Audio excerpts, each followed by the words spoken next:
12 ज्योतिर्लिंगों में से एक उज्जैन के महाकाल मंदिर में शिव नवरात्रि के छठवें दिन भगवान शिव का मनमहेश स्वरूप में श्रृंगार किया गया, जिसके बाद हजारों श्रद्धालुओं ने दर्शन किए। महाकाल मंदिर में इन दिनों शिव नवरात्रि का पर्व चल रहा है, जिसमें रोजाना बाबा महाकाल का अलग अलग स्वरूपों में श्रृंगार किया जाता है।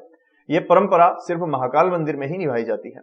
इसी के चलते आज छठवें दिन भगवान महाकाल का मनमहेश स्वरूप में श्रृंगार किया गया। इसके पहले भगवान को हल्दी और चंदन का उपटन भी लगाया गया।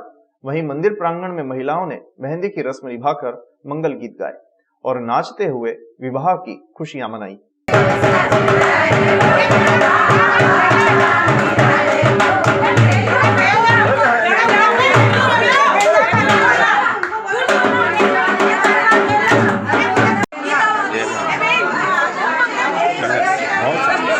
बोलो जय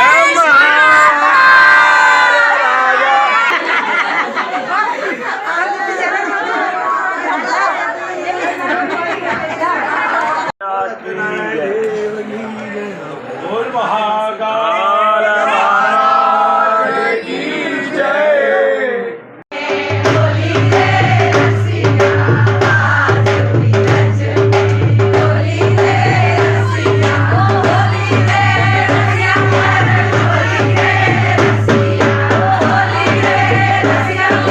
बाबा महाकाल के विवाह के उपलक्ष्य में आज छठवां दिन है, जिसमें हम समस्त महिलाओं के द्वारा मेहंदी की रस्म निभाई जा रही है, हल्दी की रस्म निभाई जा रही है। और आज विशेष रूप से हम सखियों ने मेहंदी लगाने की रस्म की है, बाबा को भी मेहंदी लगाई है और हम लोगों ने भी सभी सखियों ने मेहंदी लगाई है, हल्दी लगाई है। मन बहुत प्रसन्न चित्त है और बहुत ही हम लोग बहुत खुश है इस बात को लेके कि हम इस महान पर्व के साक्षी बन रहे हैं। बाबा का पूरे भारतवर्ष में महाकालेश्वर मंदिर में जैसे माता जी की 9 दिन की नवरात्रि बनती है, उसी प्रकार महादेव का यहाँ 9 दिन का उत्सव बनाया जाता है। उसी कर्म में आज भगवान का मनमहेश दर्शन है, जो कि भगवान भक्तों को दर्शन दे रहे हैं। मनमहेश रूप में भगवान को चमकीले वस्त्र आभूषण से पुजारियों ने सजाया गया है और इसी विशेष रूप का दर्शन करने जनता पधार रही है। जय श्री महाकाल। भारतीय क्रिकेट टीम के पूर्व कप्तान और वर्तमान बीजेपी के सांसद गौतम गंभीर आज बाबा महाकाल के दर्शन करने के लिए उज्जैन पहुंचे। उन्होंने भस्म आरती में बाबा महाकाल के दर्शन किए। मीडिया से चर्चा के दौरान उन्होंने कहा कि मैं पहली बार उज्जैन आया हूं और बाबा महाकाल के दर्शन कर अपने आप को धन्य मान रहा हूं। साथ ही उन्होंने विश्व कल्याण की कामना भी की। भस्म आरती में दर्शन के दौरान उनके साथ उज्जैन सांसद अनिल फिरोजिया भी मौजूद रहे। नंदीहाल में बैठकर क्रिकेटर और सांसद दोनों ने एक साथ भस्म आरती में बाबा महाकाल के दर्शन किए। इसके बाद वे इंदौर के लिए रवाना हो गए।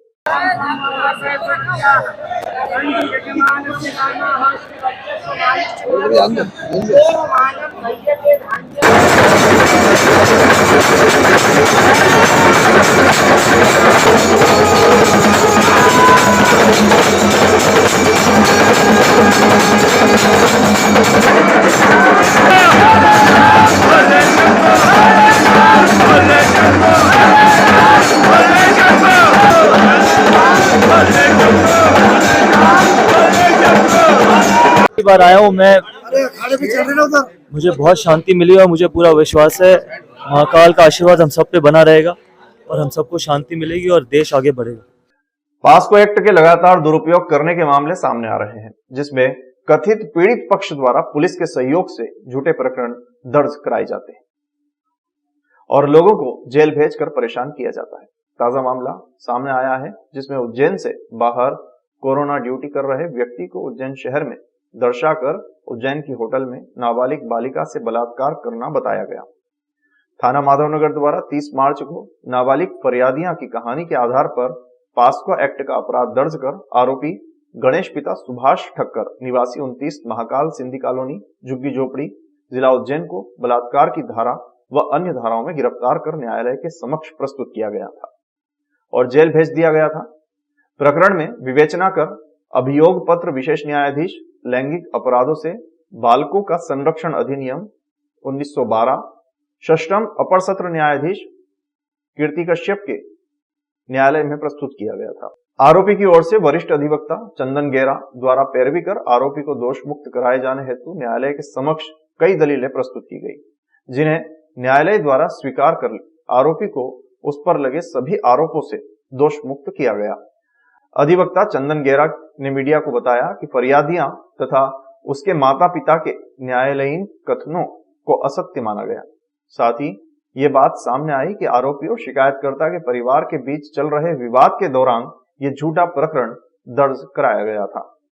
थाना माधवनगर द्वारा एक अपराध दर्ज किया गया था दिनांक 30/3/2022 को, जिसमें कि फरियादी द्वारा घटना बताई गई थी। उसके साथ 30 जनवरी के दिन आरोपी उसको उसके घर से ले गया और महाकाल क्षेत्र में एक होटल में ले जाकर उसके साथ गलत कृत्य किया। इस बात पे माधवनगर थाने द्वारा अपराध दर्ज कर उस आरोपी के विरुद्ध विवेचना पूर्ण कर अभियोग पत्र प्रस्तुत किया गया था माननीय अष्टम अपर सत्र न्यायाधीश महोदय के समक्ष। माननीय न्यायालय में अभियोग पत्र प्रस्तुति पश्चात विचारण में जो बचाव पक्ष द्वारा दलीलें दी गई उन्हें माननीय न्यायालय द्वारा स्वीकार किया गया। प्रथम दलील यह थी कि जिस दिनांक को फरियादिया द्वारा उसके साथ घटना घटित होना बताया गया था, उस दिनांक को आरोपी जो है उज्जैन शहर में उपस्थित नहीं था। इन संबंध में दस्तावेज प्रस्तुत किए गए, साक्ष्य प्रस्तुत किए गए और उन्हें न्यायालय द्वारा स्वीकार किया गया।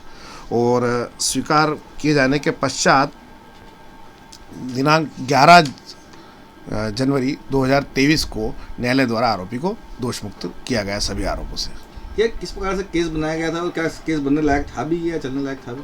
नहीं, ये पूर्णतः असत्य केस था, क्योंकि फरियादिया द्वारा बताया गया था कि आरोपी उसे उसके घर से लेकर गया, जबकि फरियादिया और आरोपी के परिवार के मध्य विगत 1 वर्षों से विवाद चल रहे थे, जिनके संबंध में समय समय पर थानों पर शिकायतें भी की गई थी। वो सभी शिकायतें हमारे द्वारा प्रस्तुत की गई, जिसे फरियादी द्वारा स्वीकार किया गया कि हाँ, हमारे और आरोपी के परिवार के मध्य बोलचाल नहीं था और हमारा किसी भी प्रकार का मेल मिलाप नहीं हुआ। महाकाल थाना क्षेत्र के अंतर्गत आने वाले छोटे पुल के समीप ऑटो चालक के पास 2 बदमाश पहुंचे और 3 लाख की रंगदारी की मांग करने लगे और अन्य लोगों का पता पूछने लगे। ऑटो चालक ने नहीं बताया तो बदमाशों ने चाकू से हमला कर दिया, जिसके बाद घायल युवक ने महाकाल थाना पुलिस में बदमाशों के खिलाफ शिकायत दर्ज करवाई। साथ ही घायल का जिला अस्पताल में उपचार जारी है। घायल अनिल परमार ने जानकारी देते हुए बताया कि वो ऑटो चलाने का काम करता है। उसी दौरान उसके पास विजय बरगुंडा व एक अन्य व्यक्ति मोटरसाइकिल से आया और 3 लाख रुपए की मांग करने लगे। साथ ही उसके दोस्त का पता पूछने लगे। उसने नहीं बताया तो बदमाश विजय ने गाल पर चाकू से हमला कर दिया, जिसमें अनिल गंभीर रूप से घायल हो गया। घायल का जिला अस्पताल में उपचार जारी है।